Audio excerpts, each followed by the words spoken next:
Chez Google, il y avait une emphase qui était mise sur la confiance qu'on avait. J'avais typiquement, moi, accès à la liste des OKR de, à l'époque, Larry Page et Sergey Brin. On avait accès aux projets confidentiels.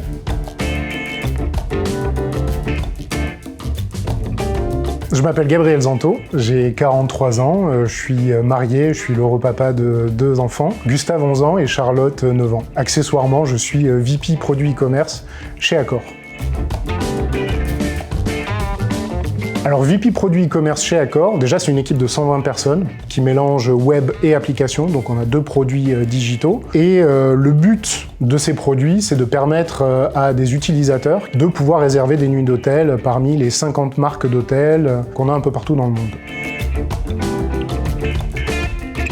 On a cette complexité d'être présent dans 110 pays, dans 18 langues différentes. Et le challenge qu'on a en interne, c'est comment on arrive à adresser les problématiques, peut-être pas individuelles de chacun de ces 70 millions de personnes, mais au moins par localisation, par pays, par type de marché. C'est un vrai challenge.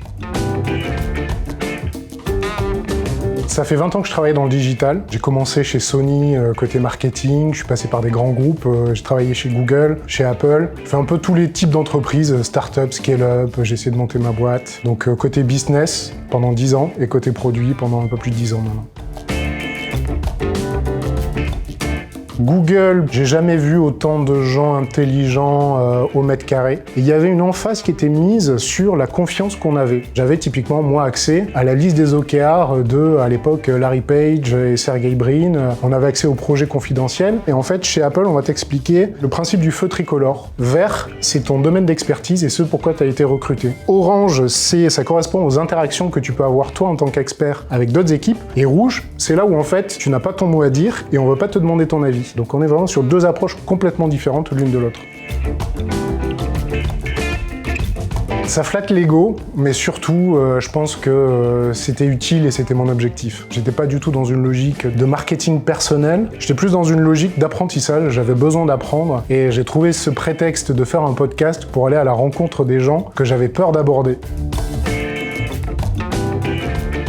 Le 9e art, la BD, j'ai découvert ça il y a pas longtemps et je suis assez fan notamment d'un auteur d'Horizon français qui a fait Undertaker, qui a fait 1629 et sinon il y a une série que je vous conseille si vous connaissez pas la BD, c'est Black Sad. C'est un détective privé ambiance années 50 aux États-Unis et c'est assez canon.